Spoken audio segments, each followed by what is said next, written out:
अस्सलाम वालेकुम students. So last time हम डिस्कस कर रहे थे कि सॉल्यूशन ऑफ कॉम्प्लेक्स इक्वेशन जो है वो कैसे सॉल्व किया जाए। सो आज हम बात करेंगे कि multiplicative inverse and additive inverse complex number का वो हम कैसे फाइंड करें। तो इस पर देखते हैं पहले हम कि कैसे फाइंड किया जाएगा कि किसी भी कॉम्प्लेक्स नंबर का additive inverse and multiplicative inverse, यानी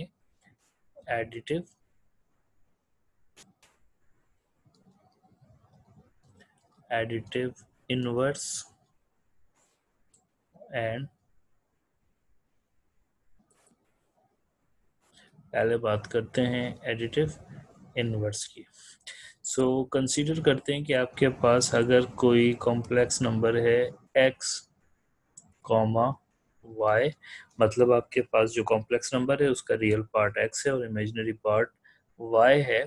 तो अगर आपने इसका एडिटिव इनवर्स फाइंड करना है तो उसका तरीका बहुत सिंपल है कि आप इसके दोनों पार्ट की साइन चेंज कर देंगे। Additive inverse of x comma y is equal to minus x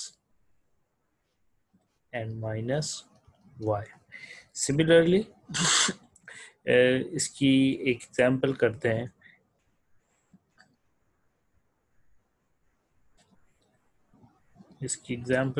हम एक कि आपने एडिटिव इनवर्स फाइंड करना है 3 कॉमा -8 का। तो अब आप कैसे फाइंड करेंगे? ये रियल पार्ट 3 है, इमेजिनरी पार्ट -8 है। तो आप उसी तरीके से कि additive inverse of 3 comma -8 is equal to, आपने क्या करना है, जस्ट इसकी साइन चेंज कर देनी है। So it becomes -3 comma 8। तो सिंपल आपने एडिटिव इनवर्स फाइंड कर लिया किसी कॉम्प्लेक्स नंबर का। इसी तरीके से एक और हमारे पास होता है मल्टीप्लिकेटिव इनवर्स। तो मल्टीप्लिकेटिव इनवर्स आप कैसे फाइंड करते हैं?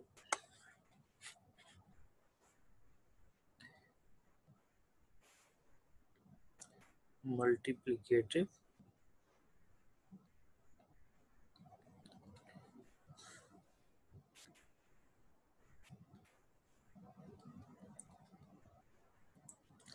इनवर्स,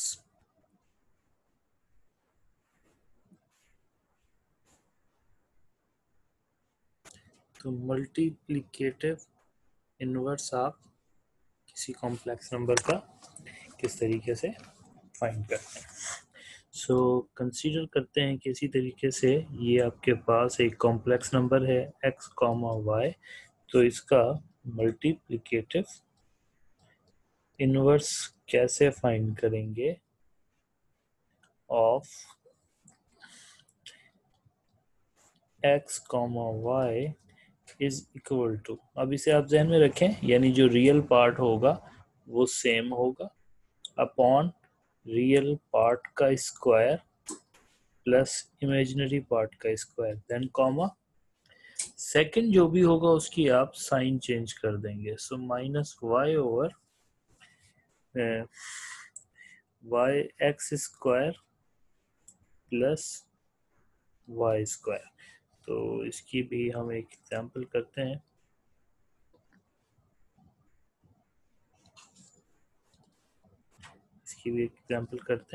कि आपने मल्टीप्लिकेटिव इनवर्स फाइंड करना है 3 कॉमा -8 का।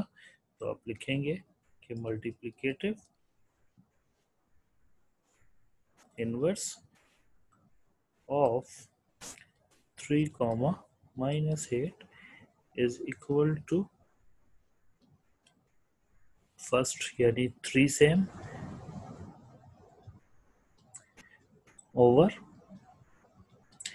3 स्क्वायर एंड प्लस -8 का भी स्क्वायर, सेकंड की आपने करनी है साइन चेंज, तो ये आपके पास -8 है, तो ये बन गया 8 एंड अगेन 3 का स्क्वायर एंड प्लस -8 का स्क्वायर।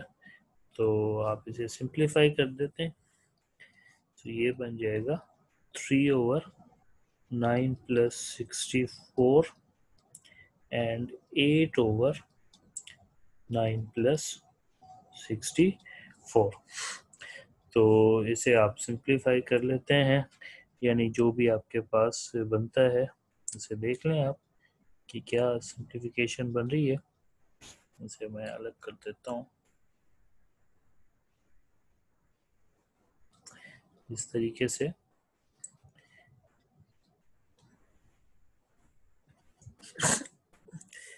तो ये आपके पास बन जाएगा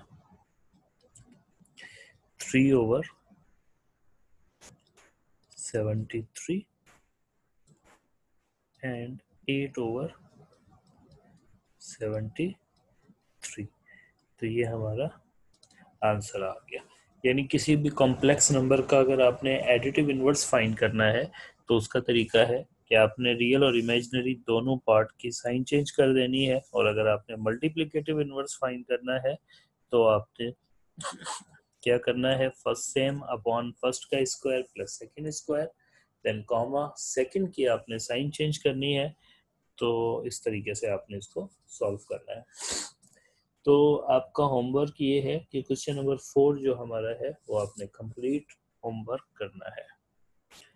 यानी होमवर्क आपके पास है एक्सरसाइज 2.2 एंड क्वेश्चन नंबर 4, ये आपने कंप्लीट करना है। अब हम आते हैं नेक्स्ट में कि इसी तरीके से अब हमें कुछ सिंप्लीफिकेशन आ गई है, तो सिंप्लीफिकेशन आप कैसे करते हैं। क्वेश्चन नंबर हम 5 करते हैं इस तरीके से, इवेलुएट, क्वेश्चन आपके पास है इवेलुएट करना।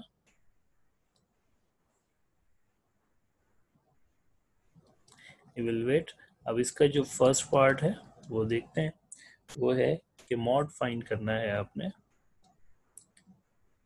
5z1 माइनस 4z2 का मॉड।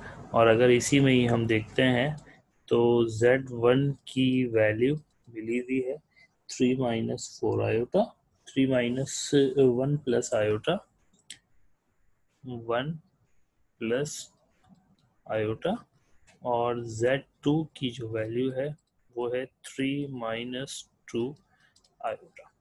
तो आपने इसको इवेलुएट करना है, तो पहले हम फाइंड कर लेंगे 5z1 माइनस 4z2।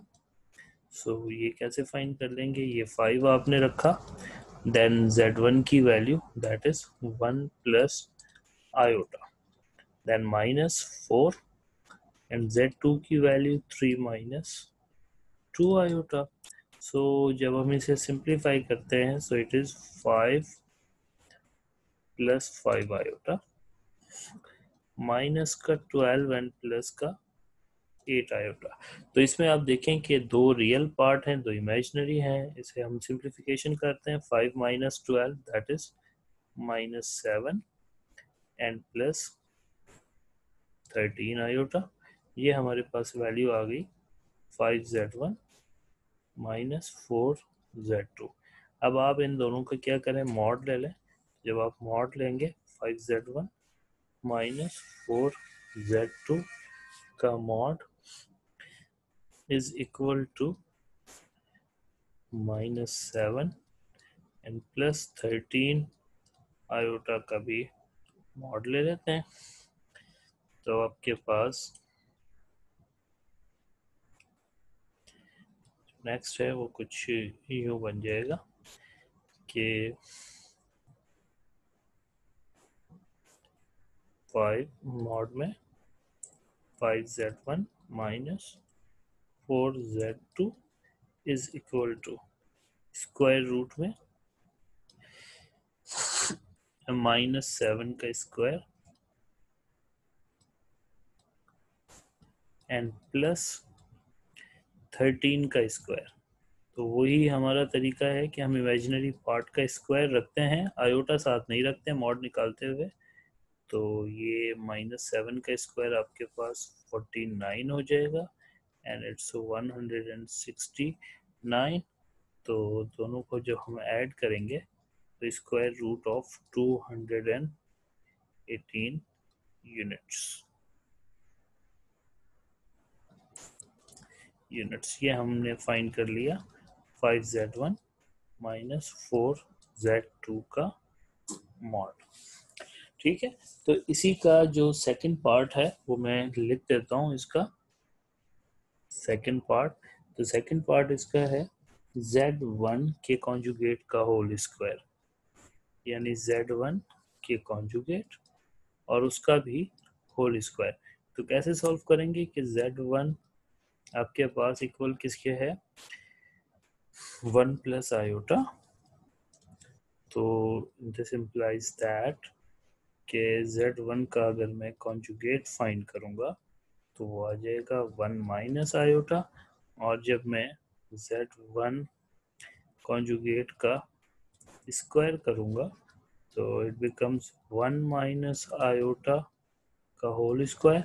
इसे आप सिंप्लीफाई करेंगे तो ये आपने खुद करना है, डू योर सेल्फ, राइट। तो स्क्वायर करना है एंड देन आप इजीली इसको सॉल्व कर देंगे। नेक्स्ट इसी का थर्ड पार्ट है, इसी क्वेश्चन का थर्ड पार्ट है, that is z1 upon z2,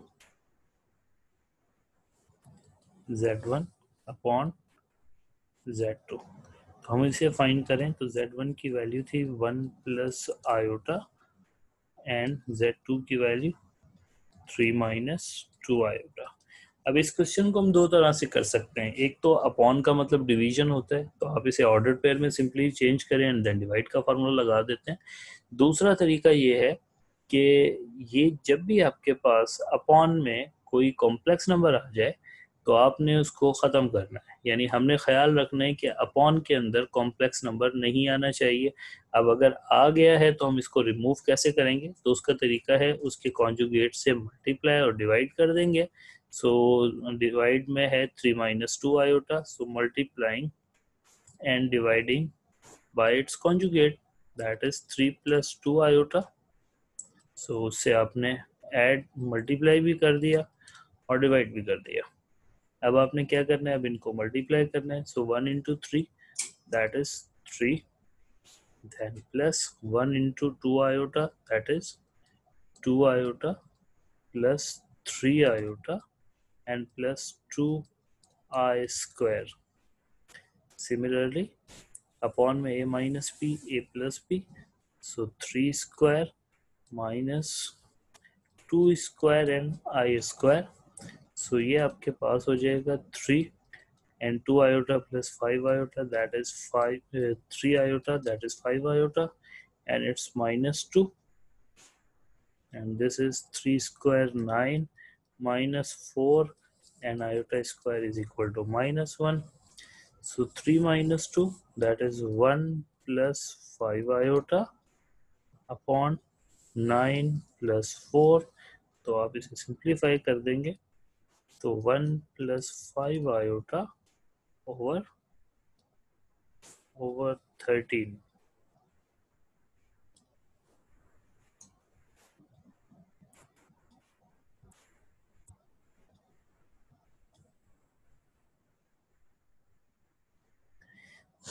तो आप चाहें तो इसे सेपरेट कर देंगे तो ये इसका आंसर आपके पास आ जाएगा।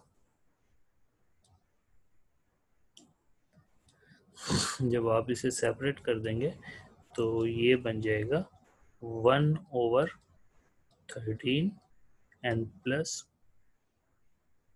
5 over 13 आयोटा।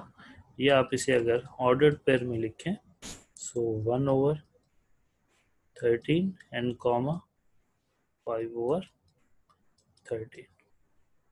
मैंने आपको पहले ही बताया कि आप जस्ट सिंपल डिवीजन के फार्मूले से भी सॉल्व कर सकते हैं, और ये मेथड भी है कि जब भी ये याद रख ले कि जब भी डिवीजन में यानी डिवाइड हो रहा हो और अपॉन में अगर कोई कॉम्प्लेक्स नंबर आए तो आप उसको रिमूव करते हैं। कैसे रिमूव करते हैं? उसके कॉन्जुगेट से मल्टीप्लाई करते हैं और उसी से डिवाइड कर देते हैं। ऐसा करने से जो डिनोमिनेटर है उसमें रियल पार्ट आ जाएगा। अच्छा, सम टाइम ऐसा होता है कि डिनोमिनेटर में सिर्फ आयोटा आ रहा है यानी इमेजिनरी पार्ट आ रहा है, इमेजिनरी नंबर आ रहा है, तो उस सूरत में आप कॉन्जुगेट से भी मल्टीप्लाई कर सकते हैं और चाहें तो सिर्फ आयोटा से मल्टीप्लाई और डिवाइड कर दें तो तब भी ये सॉल्व हो जाएगा। तो आज का ये लेक्चर आपको पसंद आया होगा।